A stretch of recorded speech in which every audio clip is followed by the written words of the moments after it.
कुदरत के सामने इंसान बौना है, और विकास की जो परिभाषा हम लोगों ने पहाड़ों के लिए लेकर के लिए गढ़ी है, वो पूरी सभ्यता के लिए घातक है। क्योंकि पहाड़ के मिजाज में अगर बदलाव आता है तो मैदान भी उससे अछूते नहीं रहते।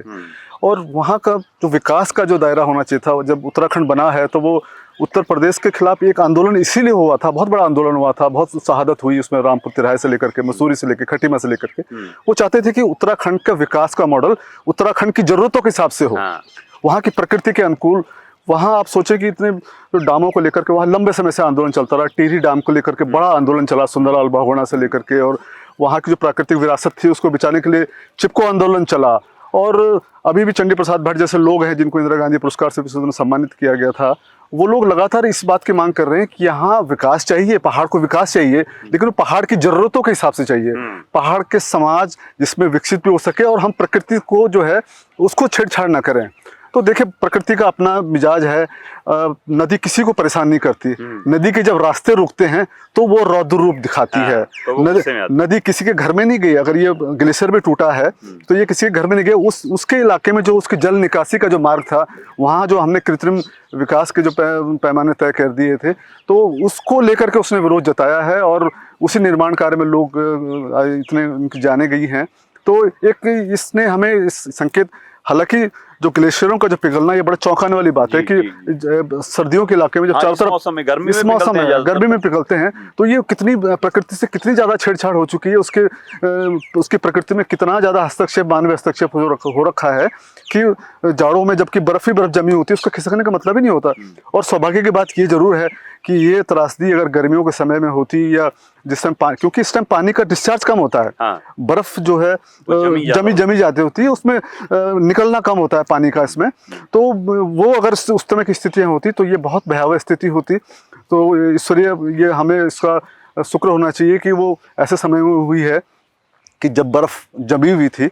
और लेकिन जो बदलाव आया है, ये जो इस समय जो टूटना है, ये खतरनाक संकेत है। और इसको लेकर के पिछले दिनों, ये पिछले साल एक रिपोर्ट आई थी, वाडिया इंस्टीट्यूट जो देहरादून का बड़ा प्रसिद्ध भूगर्भ संस्थान है, उसने संकेत दे दिए थे इस बात के कि ऊपर जो है कई जगह पर, और ये केवल यही तक सीमित नहीं है, ये कुछ इलाके हिमाचल के भी हैं, और जम्मू कश्मीर का काराकोरम का इलाका भी उन्होंने अपनी उसमें रिपोर्ट में शामिल किया था। पहले से संकेत सरकार को जानकारी थी कि ऐसा कुछ उन्होंने इस तरह के संकेत वाडिया इंस्टीट्यूट ने दे दिया था। अभी उनकी टीम फिर पहुंच गई है वहाँ, और वो सर्वे कर रही है कि किन किन स्थितियों में ये हुआ और कैसे ये हुआ है। तो है क्या कि जो ग्लोबल वार्मिंग जब बढ़ रही है, तो जो ऊपर शिखर हैं हिमखंडों के, ग्लेशियर्स के, वो टूटते हैं, और वो टूटते हैं तो वो नीचे की तरफ आते हैं, और वो क्या कर रहे हैं कि नदी के जो प्रभाव है उसको रोक रहे हैं। फिर वो एक झील के रूप में कन्वर्ट हो जाती है, और जब वो झील टूटती है तो तब ये तबाही आती है। तो जो वाडिया इंस्टीट्यूट की जो रिपोर्ट आई है, उसने ये भी बताया है कि ये ब्रिटिश काल में भी ऐसे कई घटनाएं हुई हैं। और उन्होंने उस रिपोर्ट में 120 ऐसी घटनाओं का जिक्र किया है। वो छोटे छोटे, मुझे ध्यान है सतोतर के पास भी कोई ऐसे पहाड़ गिर गया था और पानी जमा हो गया था, बहुत देश चिंतित था उस स्थितियों को लेकर के। तो ये क्योंकि बर्फ तेजी से पिघल रही है, संकट ग्लेशियर का भी बहुत बड़ा संकट है।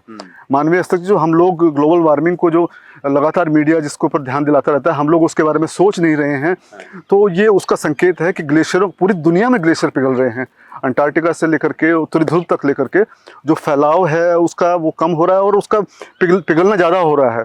और ये सीधे सीधी मानवता को प्रभावित करेगा, क्योंकि समुद्रों का तल जो है बढ़ रहा है, और कई द्वीपीय देश जो है समा जाएंगे उसमें। इंडोनेशिया का कई इलाका समाने लगा है उसमें। तो ये संकट पूरे देश के लिए है, और जो ग्लोबल वार्मिंग के लिए जो पेरिस समझौता होता रहा है, और जो है उसको हम लोग गंभीरता से नहीं ले रहे हैं, और सीधे सीधे प्रकृति में जो मानवीय हस्तक्षेप है, ये उसका नतीजा है।